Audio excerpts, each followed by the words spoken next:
those letters, Chet, Resh, Bet, spell out the word Chaver. And the most important thing is that when a person is down, if a Chaver comes with a sweet and a smiling countenance and can empathize and make a connection, encourage the depressed person to begin to speak out what is heavy on his heart, I think this is, you see, we are in such a state in our so-called civilization that many people spiritually have gone way beyond where the simple remedies of the past, like the saying of Tehillim, can help them. There are people that are not able to read. There are people that, as you say, the reading is just another davening that is also, the mouth is speaking, but the heart is not engaged. And I think that the most essential thing is that when there is a bond between neshamas, when the depressed person is given to know and understand truly that he is not entirely alone, that he is not separate and in the darkness all by himself, but that there is a hand reached out of fundamental human empathy.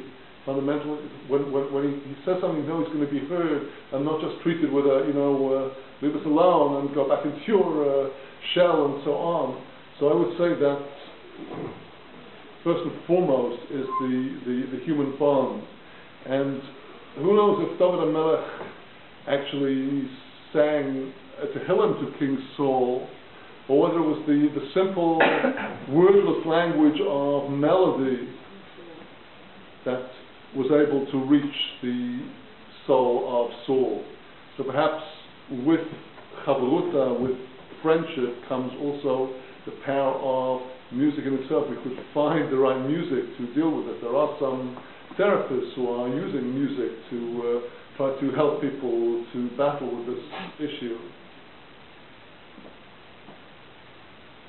So King Saul, was his depression was really only with music, or there was also conversations with King David, or just with music?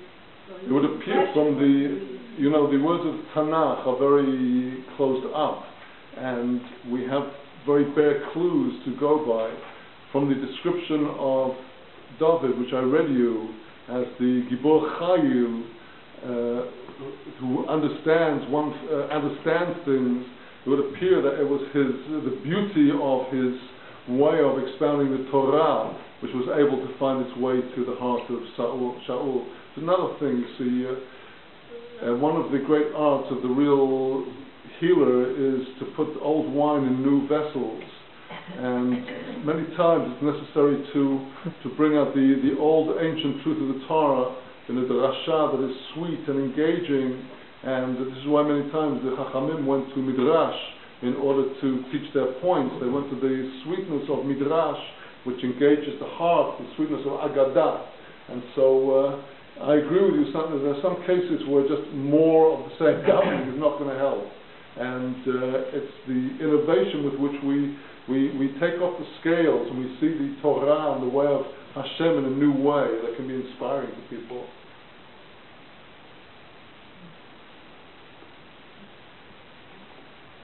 Yeah. I don't want to make it too soon here. Just another topic. Could you comment a bit on the Sephardic and the Ashkenazi tradition in terms of song? Any similarities or differences?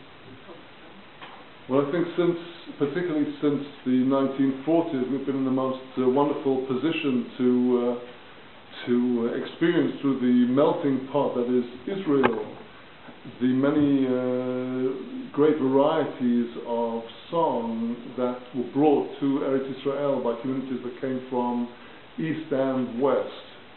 And one of the very interesting things about the youth culture in the observant community in Israel is that, for example, at many weddings where the whole evening is actually, the mood of the evening is really laid down by the band and the choice of the band and the singer's melodies, we do find a shiluv, a joining together of East and Western traditions. I've seen, highly Ashkenazic yeshiva bachurs at weddings delighting in singing and dancing the Yemenite melodies and the other Sephardic melodies. And we also see that many of these Sephardim have taken up Ashkenazic melodies. Historically, there's a very interesting phenomenon. There was one of the greatest European Ashkenazic sages, Rabbi Yeshayahu Horovitz, known as the Shla, the author of the Shnei Luchot HaBrit, who lived most of his life in Europe, in Czechoslovakia, Poland, but went to Eretz Israel in the very early 1600s and became the Rabbi Rashi, the chief rabbi of Yerushalayim. And he actually embraced some of the Sephardic traditions and is said to have liked and even preferred the Nusach Sfarad over the order of prayer that was traditional in Europe. This may have been that his family, actually came from a Spanish family that made their way to Czechoslovakia. But here we see already 500 years ago, 400 years ago, the way that one Ashkenazi Gadol embraced the Sephardic tradition, and we've also seen that from the time of the Baal Shem Tov, the Hasidic communities embraced a Nusach, the style of prayer that was that of the Spanish Jews, Nusach Sfarad. It seems to me that more important than the style of the tefillah is the dvekut, the fervor of the heart, the attachment of the heart to the tefillah. And afterwards, despite the many differences between verbally, they're mostly minor differences, but the majority of the formulae of the prayers are actually the same for all of us. It's one of the remarkable things about Am Yisrael, that despite being dispersed, the differences are more of style, which is what Nusach really means, style, than they are of content. And I think that the single most important thing for all of us is to put our hearts into our prayers, to put our feelings into our prayers, and to know that this is not just words, but this is something that really connects us with the source of all creation. Do you have any CDs?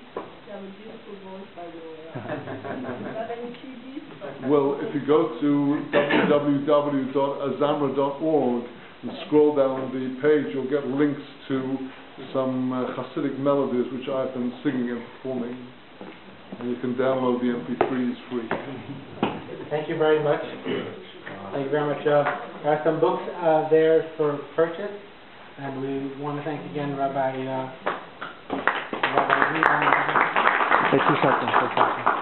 for coming here, and Baruch Hashem, next time a chazaka, third time in our shul. I'd like to thank again Rabbi Ben Shmuel. Thank you so much for having us. And thank you, Rabbi, so much. Tonight's shir will be on Rabbi Greenbaum's YouTube channel. Also, we have many, many hours of Rabbi Greenbaum on YouTube. I record everything, and we have another few classes that I'm going to record. And he also has a lot of stuff on his webpage. Also want to invite everybody again to tomorrow night, and for this weekend, there will be a nice music for Motzi Shabbat. Thank you so much. Thank you. At the Carlbach Shul.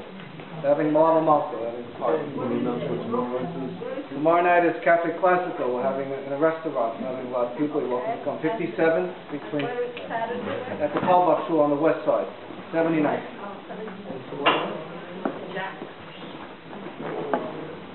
Excuse me, what is tomorrow night? At the Cafe Classical restaurant. You take my business card, go to my website. We're eating together.